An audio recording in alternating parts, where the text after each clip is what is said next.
Hey guys, with all the complaints about the recent Memory of Chaos, especially the difficulty of MoC 10, I thought I'd pose the question, is MoC 10 actually harder than MoC 12?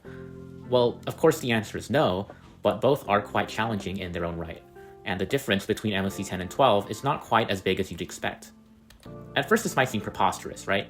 The MoC 10 HP mobs, the elites on Wave 1, have anywhere between 380 to 450,000 health, for a total of about 815,000 HP per wave. Compare this to the elites of Wave 1, who have anywhere from 770k to 630k to 1.11 million HP, for an average total of 1.85 million HP, or about 2.25 times more. Then we look at the bosses. Hule has 960k health, Nikador has 1.31 million health, for a total of about 2.71 million HP, on average, considering the fact that these are two-phase bosses.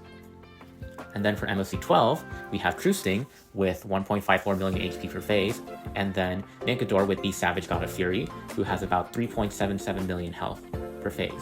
And on total, this is also about a 210% HP increase. So MoC 12 is just straight up way harder than MoC 10, right? People are clearly making stuff up. Well, not quite exactly.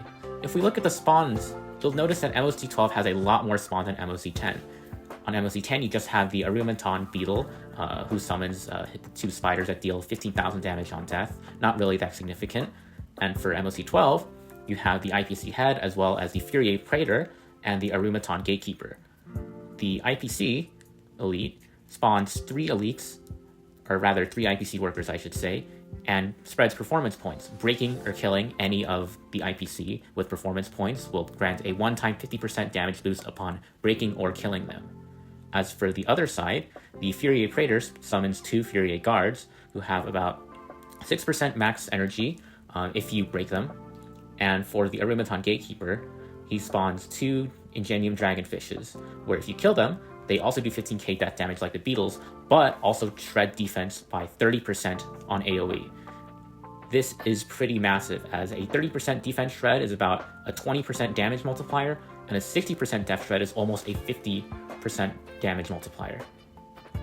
And then, as for Hule, on MoC 10, he does spawn a couple wolves, 2 in Moonrage, but they don't really provide that many offensive benefits, and there aren't that many to spawn to begin with. Whereas for MoC 12, you have the Sting, who spawns several lesser, as well as a couple juvenile Stings in Phase 2, and they each deal death damage AoE, as well as inflict stacking Vuln up to 100%. And as for Nikador, with the Savage God, he summons 4 pillars regularly, and each of them do about 500,000 death damage, which can make the fight a lot easier if you're able to consistently kill them. Taking all of this into account, the actual HP some players might experience is about the same for the elites on Wave 1, whereas for the actual HP on MoC 12, it'll be slightly decreased due to the 50% damage boost that the IPC boss provides, as well as the much lower for the Arumaton Gatekeeper and Fury Praetor side due to the Ingenium Dragonfish, as well as the war armor mechanics in general. So here you'll see it's about a 165% increase. And then for the bosses, you'll see that, sure, it is a little bit of an HP decrease for Nikador himself, as you can break his war armor from time to time. So about 2.48 million HP. Whereas for MoC 12, the HP is dramatically decreased, especially for the elite on the Trusting side, as the Trusting itself also explodes and deals about 350,000 damage on death. So honestly, this elite is really more here for cosmetics and extra damage. You really don't need to focus it down all that much. And then for Nikador, with the Savage God of Fury, thanks to those pillars, you only actually have to do about 1 to 2 million actual damage per phase, mainly just killing the pillars themselves. Of course, this will wildly fluctuate, with AoE requirement being much decreased, whereas a single target requirement is on the higher end.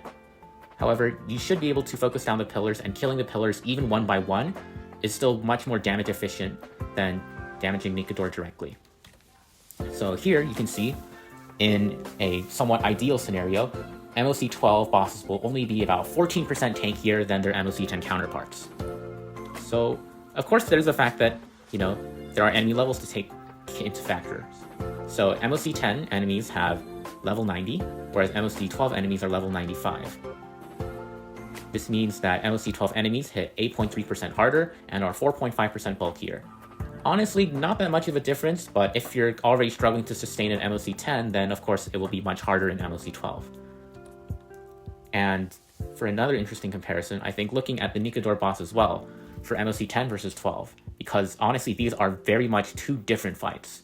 For the Nikador in MoC10, he has much less HP, however the pillar damage and war armor damage inflicted against him is 0 and weaker respectively. He does a bunch of single target AoE and big AoE attacks in a consistent cycle. He has 174 speed compared to the much slower MoC12 Nikador's 158.4 in Phase 1 and whopping 120 in Phase 2. However, this isn't to say that MoC10 Nikador is worse straight up than MoC12's Nikador. The extra bounce attacks that are inflicted on MoC12 do a huge chunk of team HP, and obviously the true damage nuke based on your character's max HP is very, very threatening.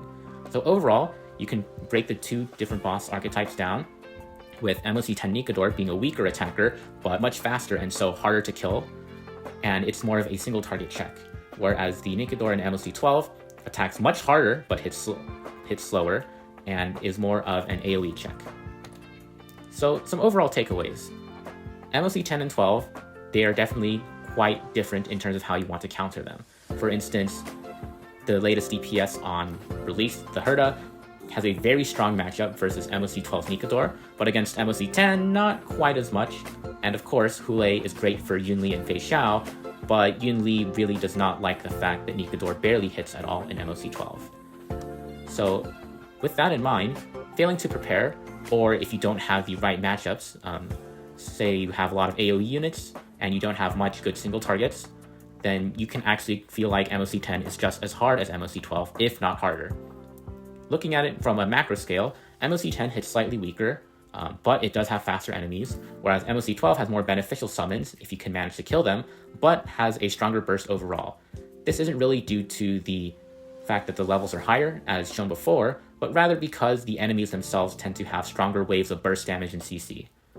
Hope this helps provide some insight on the recent discussion that's been going on about Memory of Chaos, and thanks for watching.